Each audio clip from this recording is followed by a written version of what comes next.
तो इस फिल्म की शुरुआत में हमें मार्को नाम के एक आदमी को दिखाया जाता है जो एक रशियन गैंगस्टर से मिलने के लिए आया है। आते ही वो एक पैसों से भरा बैग इस आदमी को देता है और उसे पूछता है कि मेरा सामान कहाँ है। ये गैंगस्टर उसे एक गाड़ी की चाबी देकर बताता है कि तुम्हारा सामान गाड़ी की डिक्की में है। मार्को ने चाबी उठाई और वहां से चला गया। जाने से पहले उसने वो पूरा गोदाम ही चला दिया जहाँ पर वो गैंगस्टर से मिलने के लिए आया था। इस गाड़ी की डिक्की में मिला था उसे एक सूटकेस, जिसे उठाने के बाद सीन यहीं से कट हो जाता है और हम अब मूवी के मेन कैरेक्टर ईथन को देखते हैं अपनी वाइफ के साथ। उन्हें आज ही पता चला है कि उसकी वाइफ प्रेग्नेंट है। ये सुनकर वो बहुत ही ज्यादा खुश हो गया था। आज क्रिसमस भी था। ये दोनों ही एयरपोर्ट पे जॉब करते थे, इसीलिए दोनों एक साथ काम के लिए निकलते हैं। क्रिसमस की वजह से आज एयरपोर्ट पे काफी रश होने वाला था। ईथन क्योंकि सिक्योरिटी सेक्टर में था तो इसीलिए पहले उन्हें ब्रीफ किया जाता है कि आज के दिन उन्हें कैसे ये सब हैंडल करना है। उसके बाद ईथन जाकर अपने बॉस से बात करता है कि मुझे अब प्रमोशन चाहिए।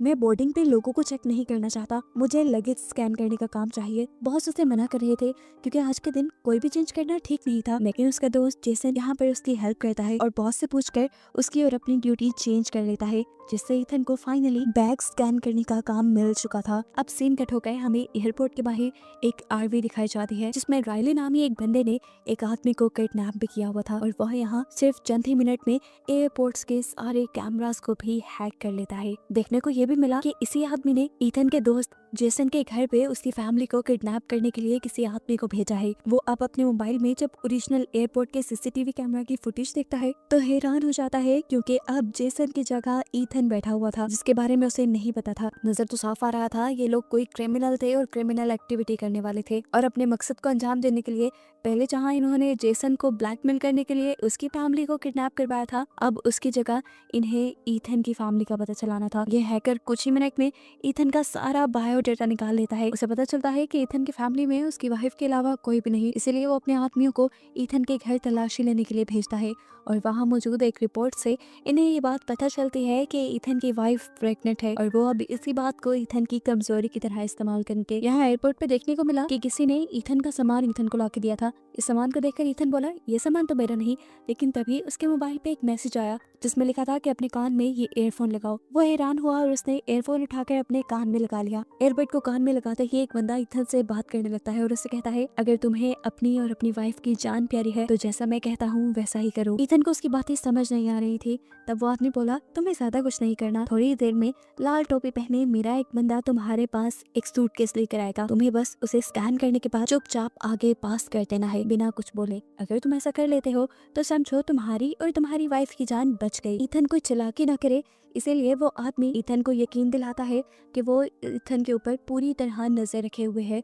वो ये भी जानता है कि इस टाइम ईथन की वाइफ कहाँ पर है क्योंकि ये सारी रिसर्च उसे रायली ने करके दी थी। ये सब सुनने के बाद ईथन थोड़ा डर जाता है और फोन को डेस्क के नीचे करके पुलिस को कॉल मिलाने लगता है, लेकिन इन लोगों की पूरी तरह नजर थी ईथन के ऊपर। वो लोग देख लेते हैं और ईथन से कहते हैं फोन काट दो, पुलिस को कुछ मत बताना वरना समझो बुरा हो जाएगा। तुम मानो या ना मानो, लेकिन इस टाइम मेरे एक आदमी ने तुम्हारी वाइफ के सर पे एक राइफल तानी हुई है, तुम्हारी एक भी गलती उसकी जान ले लेगी। जब तक वो आदमी ईथन से बात कर रहा था पुलिस भी कॉल रिसीव कर चुकी थी, लेकिन ईथन ने पुलिस को कुछ भी नहीं बताया और कॉल कट कर दी। ये करने के बाद वो आदमी समझ गया था कि ईथन उसके इशारों पर चलने वाला है। वो ईथन से उसका मोबाइल लॉकर में लॉक करवा देता है। ईथन अब उस आदमी से सवाल करता है क्या तुम एक टेररिस्ट हो? उस आदमी ने जवाब दिया नहीं, मैं टेररिस्ट नहीं हूँ, मुझे किसी ने ये काम करने को बोला है। ईथन ने बहुत सोच समझ कर उसे सवाल किया आखिर उस सूटकेस में क्या है? तो जवाब में वो आदमी बोला तुम्हें जानने की कोई जरूरत नहीं है और अगर तुम्हें पता भी चल जाए तो तुम अपना मुंह बंद ही रखना। अगर सूटकेस प्लेन तक नहीं पहुंचा या उसे किसी ने खोल लिया तो समझो तुम और तुम्हारी वाइफ मारे गए। ईथन उसे कहता है कि मैं तो अब यहाँ बैठा हूँ, अगर यहाँ पे जेसन होता तुम लोग फिर क्या करते? जेसन भी तुम्हारी तरह ये काम करने को तैयार होता क्योंकि जेसन की फैमिली को भी हमने किडनैप करके रखा हुआ है, मतलब ये लोग पूरी प्लानिंग के साथ आए थे। ईथन अब एक दूसरी मर्तबा होशियारी दिखाने की कोशिश करता है और अपने पास मौजूद स्मार्ट वॉच में मैसेज लिखता है। ये भी रायली देख चुका था जो एयरपोर्ट से बाहर वैन में बैठा हुआ था जिसने सीसीटीवी कैमरास हैक किए हुए थे। वो ये बात उस आदमी को बताता है जो आदमी बात कर रहा था ईथन से। वो ईथन से कहता है तुम बार बार गलतियां कर रहे हो, मैं इतने मौके नहीं दूंगा तुम्हें, जाओ और अब इस स्मार्ट वॉच को भी लॉकर में रख कर आओ। ईथन उनकी बात मानते हुए ये कर चुका था और ये भी बात समझ गया था कि वो यहाँ बैठे बैठे कुछ नहीं कर पाएगा। अब सीन कट होकर हम एक पुलिस ऑफिसर एलेना को देखते हैं जो उस जगह पे गई है जहाँ पे कल मार्को रशियन गैंगस्टर से मिला था और उसके बाद उसने वो जगह तबाह कर दी थी। इस जगह की इन्वेस्टिगेशन करते हुए उन्हें रशियन गैंगस्टर की लाश के पास उसकी घड़ी मिली। एलेना इस घड़ी को चेक करती है जिसके अंदर से उन्हें एक रिकॉर्डिंग चिप मिली। ये चिप जल चुकी थी लेकिन फिर भी वो इसे जाकर अपने फोरेंसिक डिपार्टमेंट में देती है और उनसे किसी भी तरह इस चिप का डाटा मांगती है। ये लोग डाटा रिट्रीव करने में तो कामयाब हो चुके थे लेकिन अब ऑडियोज को ये लोग सुन नहीं पा रहे थे क्योंकि जली होने की वजह से ऑडियोज की क्वालिटी खराब हो चुकी थी। अब हम दोबारा ईथन को देखते हैं जिससे उससे बात करता हुआ आदमी कहता है कि कुछ ही देर में मेरा बंदा आने वाला है, जब तक वो नहीं आता तब तक हम दोनों बातें कर लेते हैं। ईथन उसकी एट गेट की आवाजों का अंदाजा लगाते हुए उसे एट गेट एयरपोर्ट में ढूंढ ही लेता है। उसने अंदाजा लगा लिया कि यह आदमी उसे नहीं देख रहा। मौके का फायदा उठाते हुए वो उठा जल्दी से और सामने वाले आदमी का बोर्डिंग पास देते हुए उसने इनविजिबल पेन से इसके ऊपर कुछ लिखकर इस बोर्डिंग पास को पुलिस को दे दिया। लेकिन वो नहीं जानता था कि उसके ऊपर तो नजर सीसीटीवी से रखी जा रही थी। राइली ने ये सब कुछ देख लिया और बता दिया उस आदमी को। अब पुलिस वाले को भी सारे मामले का पता चल चुका था। इससे पहले वो जाकर अपने पूरे डिपार्टमेंट को ये सब कुछ पता था। वो आदमी उठकर उस पुलिस वाले से टकरा जाता है।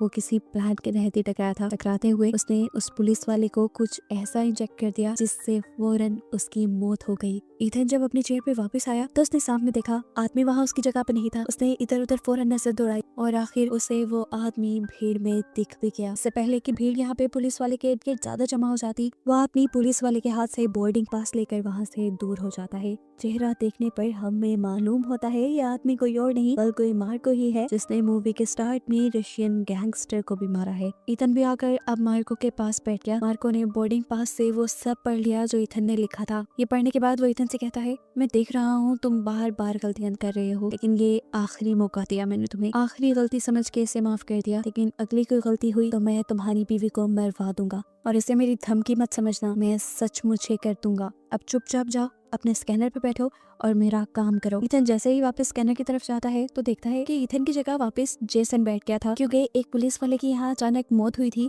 जिसकी वजह से यहाँ अफरा तफरी मच गई थी, सिक्योरिटी और टाइट कर दी गई थी। इसीलिए बॉस ने जेसन को वापस उसकी जगह पे बिठा दिया। ये बात जैसे ही मार्को को पता चली तो उसने ईथन से कहा कुछ भी करो लेकिन जेसन को वहाँ उठाओ और खुद बैठो। ईथन पहले बॉस से भी बात करता है लेकिन अब बॉस उसे समझाते हैं कि सिक्योरिटी की सूरत हाल पहले से बहुत डिफरेंट है, मैं जेसन को स्कैनर से नहीं हटा सकता। मामले की नाजुकी को समझते हुए उसने एक कॉफी ली और कॉफी के अंदर अल्कोहल मिला दी, जिसके बाद उसने कॉफी ला के जेसन के टेबल पे रख दी और इस चीज की शिकायत कर दी बॉस को। बॉस ने जैसे ही जेसन के टेबल पर अल्कोहल वाली कॉफी देखी उसे फौरन ही जॉब से निकाल दिया। हालांकि जेसन गिड़गिड़ा कर ये बताने की कोशिश कर रहा था कि ये कॉफी मेरी नहीं है। अब सीन कट होकर हमें पुलिस ऑफिसर को दिखाया जाता है जो उस रिकॉर्डिंग को बार बार सुनकर एक पॉइजन के बारे में पता चलाती है। ये पॉइजन इतना खतरनाक था कि जहाँ पे गिर जाता वहाँ के आसपास के माहौल की हर चीज तबाह हो जाती। यहाँ एयरपोर्ट का सीन दिखाया जाता है जहाँ ईथन जेसन को फंसाने के बाद दोबारा अपनी सीट ले चुका था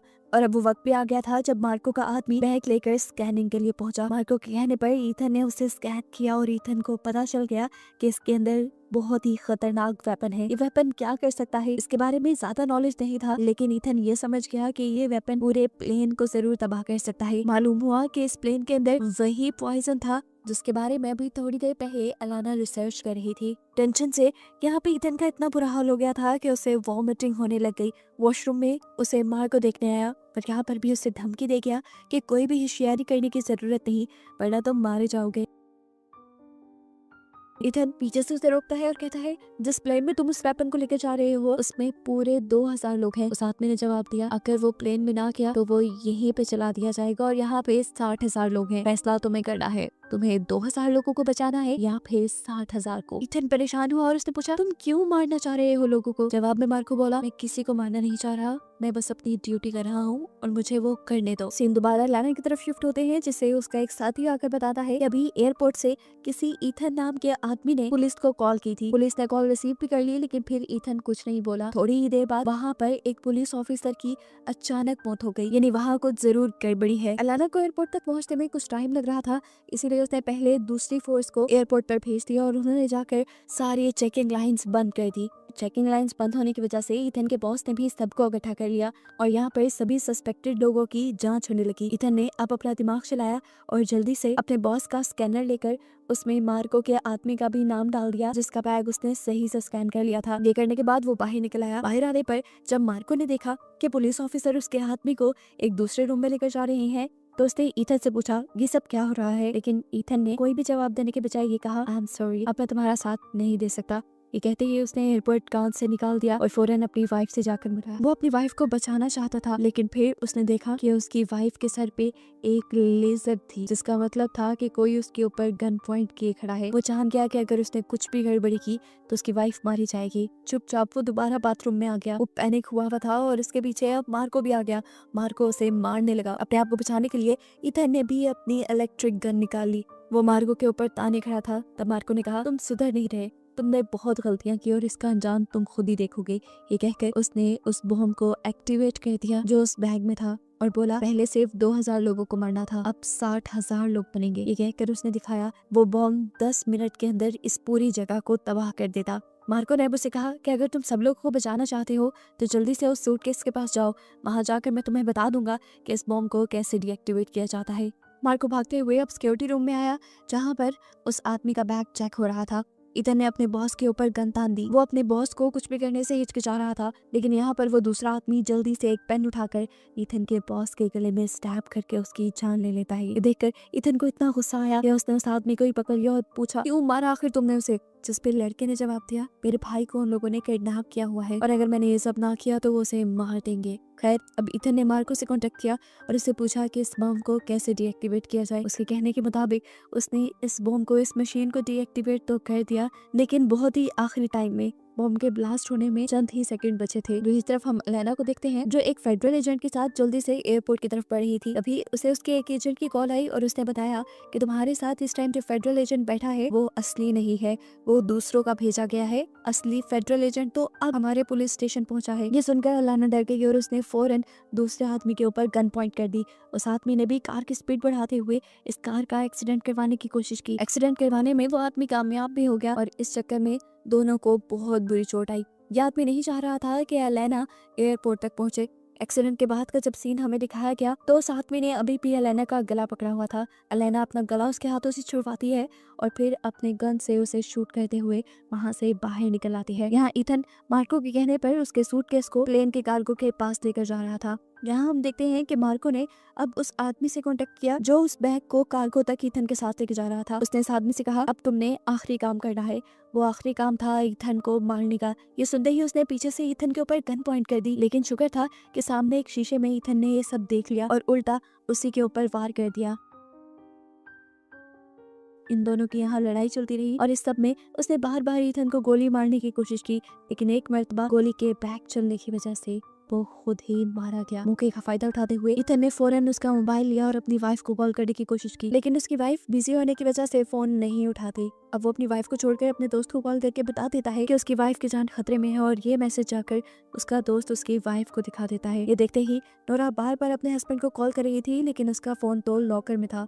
ठीक वक्त पे हम देखते हैं कि एलाना भी अब एयरपोर्ट पे पहुंच चुकी थी। उसने पूरे एयरपोर्ट को आधे ही सीज कर दिया, जबकि यहाँ कार्गो के पास अब मार्को आ चुका था और आधे ही वो ईथन को शूट कर देता है, लेकिन शूट होने के बावजूद ईथन भाग रहा था क्योंकि गोली सिर्फ उसकी टाउन में लगी थी। यहाँ पे मार्को ने ईथन से कहा मैं तुम्हें छोड़ दूंगा, बस तुम मुझे मेरा सूटकेस दे दो। ये देखकर ईथन नीचे आया और उसने सूटकेस बड़ी ही आराम से मार्को के हवाले कर दिया। देखने को मिला कि एलाना भी ईथन का पता पूछते पूछते कार्गो तक पहुंच गई थी। एलाना जब तक ईथन के पास पहुंची तो ईथन उसे धक्का देकर बाहर की तरफ भागने लगा। उसे जाते हुए ये बता दिया कि मेरी वाइफ की जान खतरे में है, मैं उसे बचाने जा रहा हूँ। और जाने से पहले उसने मार्को का सारा हुलिया भी उसे बता दिया। यहाँ अब देखने को मिला कि नूरा भागते हुए पार्किंग एरिया तक आ गई थी और अब उसे मारने के लिए यहाँ राइली भी आ चुका था, क्योंकि उसने सभी के मोबाइल हैक किए हुए थे और उसे पता चल गया था कि ईथन ने नोरा को सब सच बता दिया है। इससे पहले कि वो नोरा को मार देता, पीछे से ईथन आ जाता है। अब राइली भी गोली चलाने ही वाला था, लेकिन उससे पहले ही हमें गन शूट की आवाज सुनाई दी और राइली गिर गया। देखने को मिला कि वो आदमी जो कि सूटकेस लेकर प्लेन तक जा रहा था, जिसकी मौत हो गई थी, उसके भाई को राइली ने बंदी बनाकर रखा हुआ था और उसी ने राइली को मारा था। ईथन उस आदमी को देखकर ही समझ गया कि ये जरूर उसी लड़के का भाई है जिसे ब्लैकमेल करके मार्को अपना अपना काम निकलवा रहा था और अब ईथन ने उसे सब सच बता दिया कि तुम्हें बचाने के चक्कर में तुम्हारे भाई ने अपनी जान दे दी है। ये सुनकर वो बहुत ज्यादा दुखी हो गया। अभी भी मसले हल नहीं हुए थे। ईथन को अभी भी जाकर मार्को को किसी तरह रोकना था, उसे किसी भी तरह रोकना था कि मार्को प्लेन में ना बैठे। लेकिन अब काफी देर हो चुकी थी क्योंकि मार्को प्लेन में बैठ चुका था। यहाँ हमें पता चला कि ईथन ने एक अच्छा काम भी किया था। मार्को के सूटकेस के ऊपर एक नया स्कैनिंग स्टिकर लगा दिया था ताकि उस नंबर को जैसे ही वो ट्रैक करे तो उसे पता चल जाए कि मार्को इस टाइम कहाँ पे है। जब उस सूटकेस को स्कैन किया गया तब ईथन को पता चल गया कि मार्को प्लेन में पहुंच चुका है। वो जल्दी से अपनी वाइफ से कहता है, जाओ एयरलाइन डिपार्टमेंट के अंदर और उस प्लेन को टेक ऑफ होने से मत रोकना। मैं जल्दी से जाकर ईथन को रोक लूंगा। अगर प्लेन टेक ऑफ ना हुआ तो जरूर मार्को उस बम को वहीं पे ब्लास्ट करवा देगा। मैं उसे डिफ्यूज कर सकता हूँ, ये बात मैं जानता हूँ। नोरा भी यही बात जाकर फौरन अलाना को बताती है, जो कि उस प्लेन को टेक ऑफ होने से रोक रही थी। उस प्लेन को टेक ऑफ होने दो। अगर वो प्लेन टेक ऑफ ना हुआ तो मार्को उस बम को एक्टिवेट कर देगा। लेकिन ईथन गया है प्लेन में, उसे बम डीएक्टिवेट करना आता है, वो सब संभालेगा। उसने पहले भी ये किया है। देखने को मिला कि ईथन भी टाइमली प्लेन के कार्गो में पहुंच गया था। प्लेन भी टेक ऑफ कर चुका था और अब ईथन सूटकेस को खोलकर उस बम को डिफ्यूज करने की कोशिश कर रहा था। जैसे ही उसने वो सूटकेस खोला, मार्को को इस चीज की खबर हो गई और वो जान गया कि जरूर प्लेन के अंदर ईथन ही आया है। अपने मिशन को बचाने के लिए मार्को भी आ जाता है कार्गो के अंदर। यहाँ आते ही मार्को ने अब ईथन को रोकने के लिए उसके ऊपर गोली चलाई। गोली इस मर्तबा भी ईथन के पाँव पे लगी और उसके बाद अपने बैग को लेने के लिए आगे बढ़ा। बैग इस टाइम फ्रीजर में था। उसने जैसे ही खोला उस बैग को तो देखा बॉम्ब के अंदर वो केमिकल नहीं था जिस केमिकल से हर चीज तबाह हो जाती है। देखने को मिला कि केमिकल इस टाइम ईथन के हाथ में था। गोली चलने की आवाज से यहाँ पायलट को भी पता चल गया कि प्लेन के अंदर कुछ ऐसे लोग हैं जिनके पास वेपन्स है, इसलिए उसने दोबारा प्लेन को एयरपोर्ट की तरफ ही मोड़ दिया। और यहाँ ईथन ने एक चालाकी की। खड़े होकर जल्दी से उसने मार्को को फ्रीजर के अंदर धक्का दिया और केमिकल को भी फ्रीजर के अंदर फेंक कर उसने फ्रीजर बंद कर दिया। केमिकल वहां पे फट गया। इस केमिकल ने मार्को का पूरा खून एक ही मिनट में खुश्क कर दिया था और वो वहीं पे मर गया। और ऐसे ईथन का मिशन सक्सेसफुल हो गया। उसने पूरे 2000 लोगों की जान बचा ली। प्लेन के वापस लैंड करते ही बहुत सी पुलिस इस प्लेन के पास आ चुकी थी, साथ ही अलाना भी। पुलिस ने ईथन को भी पकड़ लिया था, लेकिन अलाना जो सब सच जानती थी कि ईथन ने ही यहाँ सबको बचाया है, वो ईथन को छोड़ने का कह देती है और ईथन जाके सबसे पहले अपनी वाइफ से मिलता है। मूवी के लास्ट में हमें पता चलता है कि मार्को एक रशियन ऑफिसर को मारने के लिए ये सारा काम कर रहा था, लेकिन अब सबकी जान बच गई थी, इसीलिए सब सुकून से क्रिसमस मनाते हैं और कहानी यहीं पे खत्म हो जाती है।